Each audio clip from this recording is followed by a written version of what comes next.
now we are. Now there's a red light. Okay. Yeah. I was gonna say sorry. Let's start. No, don't worry. It's I was And was gonna that too fast? Do I need to slow down? No, it's okay. Okay. Yes.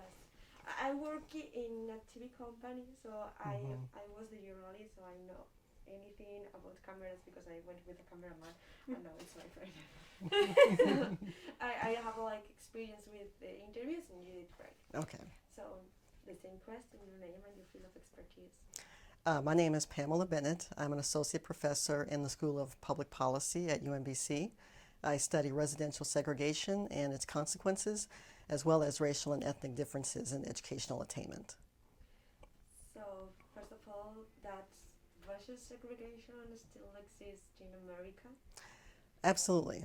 Residential segregation is, not only does it still exist, but it is actually at very high levels in certain cities, especially on the Northeast, in the Northeast, and including Baltimore City. We, at least since 2010, we are still considered a highly segregated city. I'm not sure what the numbers are for 2020 yet, but as of 2010, yes, Baltimore City was a highly segregated city. And what are the consequences of racial segregation in Baltimore? In Baltimore, like in many other cities, the consequence comes about through the separation of different groups into different residential space. So once you separate people by neighborhoods, you have an opportunity to treat them differently, to provide them with different levels of city services, to expose them to different environmental hazards, to expose them to different opportunities in terms of education and job opportunities. So the consequence is to perpetuate racial and ethnic inequality in the city. You can repeat whatever. If you think that you stop, you can just. Okay, I'm going to start again. Okay, yeah, let me try that one again. So the consequences of segregation is well, I'm sorry. No, it's okay. It's all I'm good, directing. it's good. Yes. Okay.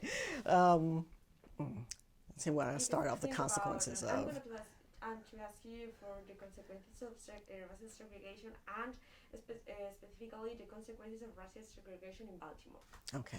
So take your answer when you feel your. Can you give me the question again? The way you just Yes, expressed what are it. the consequences of racial segregation and what are the consequences of racial segregation in Baltimore? Okay. Residential segregation has a number of consequences. By separating groups into different neighborhoods, we essentially expose different groups to different levels of opportunity and to different hazards and treatment. So with respect to education or job opportunities or environmental hazards, city services, residential segregation is a mechanism by which we are able to treat groups differently and therefore perpetuate inequality in socioeconomic outcomes. And the next question is about racial discrimination. That is, can you just answer the question? But if you want to add something about if it exists in America, racial discrimination, and what's the case of Baltimore?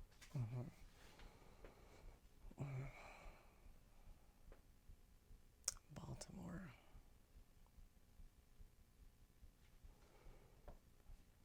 I'm trying to think of a specific instance of discrimination in Baltimore. Certainly, certainly racial discrimination continues to exist. We need only think about the ways in which African Americans are stopped in traffic more often by the police than other groups. We only need to think about the ways in which apartments that were once available and advertised were then suddenly not available when black prospective tenants inquire about the apartment. In the city of Baltimore, we may need to, this may not go in there, but I can't really think of anything specific about Baltimore City right now, Don't worry. a specific instance. I just want to ask you about red line. Yes. What's With the that? red line, meaning the Yes, transit because, line or no, redlining? Redlining. Right, okay. Yes, sorry for my Spanish accent. Because many people just said that West Baltimore is like that because of the protests that took place years ago, or crime or drug addiction. but some studies have shown that these kind of practices like redline and these new developed projects have something to do with the state of these neighborhoods now. So I just want to ask you what's redlining, how it affects West Baltimore, and if it's something related with the actual situation of the neighborhood. Yes, so redlining historically, I'll start again. Yeah, don't worry. West Baltimore has historically experienced disinvestment and redlining, and therefore there's been low levels of development in that part of the city, which makes it difficult to develop the kinds of infrastructure that support people's experiences. I'll start again. Okay. West Baltimore has experienced redlining, historically speaking, and it has made development in that part of the city difficult.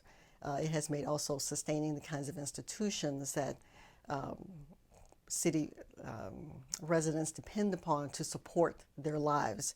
I keep losing track of this. The consequences of redlining in West Baltimore. If you want, we can just go to the next question and then can return to this. Sure. Yeah, maybe we might come back to redlining. Yes. The next question is about this case, this development project. Since 1930, the projects that the government supports are this project of cleaning these towns, and cleaning means just bring new residents instead of taking care of the African American communities who are living there. So this project is one project that it's actually the same, because what it's doing is investing in new luxury building that people of this neighborhood can afford, and it's like a development with displacement, because the residents are being like displaced to another neighborhood, but they can live in their communities. So what I'm going to ask is if you think that these kind of projects perpetuate racial segregation. Can you repeat just the last part? Yes, if you consider that these development projects continue to perpetuate racial segregation. Yes, these kinds of development projects can perpetuate residential segregation. I think they have the potential to actually do something different than that. They have the potential to create more integration, but in the ways in which they're typically occurring, they can perpetuate residential segregation because of the displacement. By bringing different populations into a neighborhood, development could create mixed income, racially integrated neighborhoods. But because the development often involves displacement and almost total displacement of the existing population, then it sort of squanders the opportunity to create more integrated spaces in the city. Great, that's the answer I wanted to hear. And at the same time, these projects involve racial segregation. Do you think that this case is a case of racial inequality? Well, yes, these kinds of development projects can perpetuate racial inequality. So it really depends on how the development is going to treat the existing community.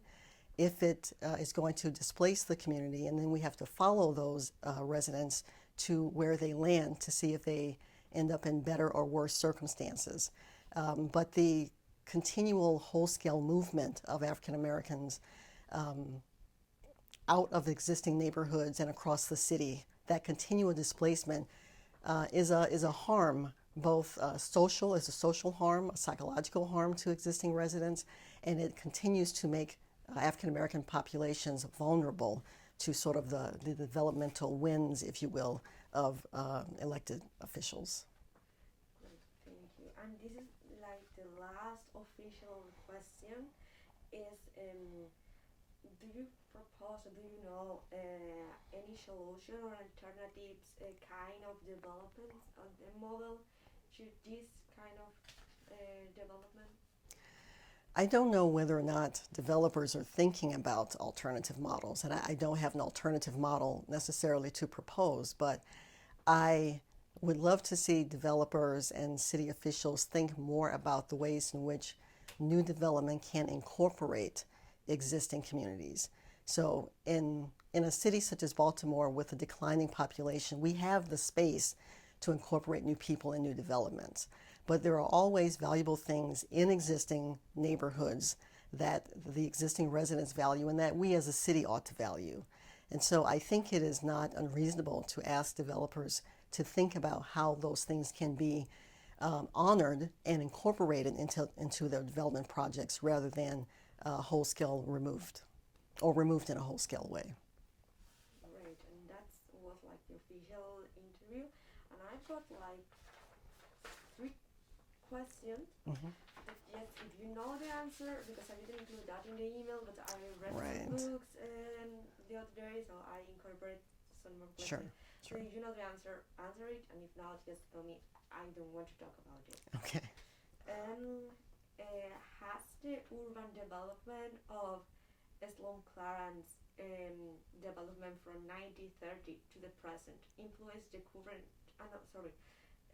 Yes, the current situation of West Baltimore.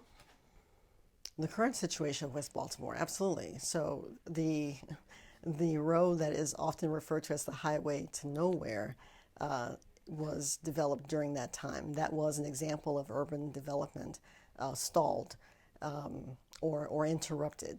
And the communities, especially in West Baltimore, have suffered because of it. It has disconnected existing communities. So that road was put through existing communities, separating different components of it. So yes. I heard about it a lot. The second question is, do you consider revitalization plans for cities like Baltimore in the late 20th century to have a mentally root in the creation and expansion of homestead in America? I'm sorry, I didn't understand the last just part.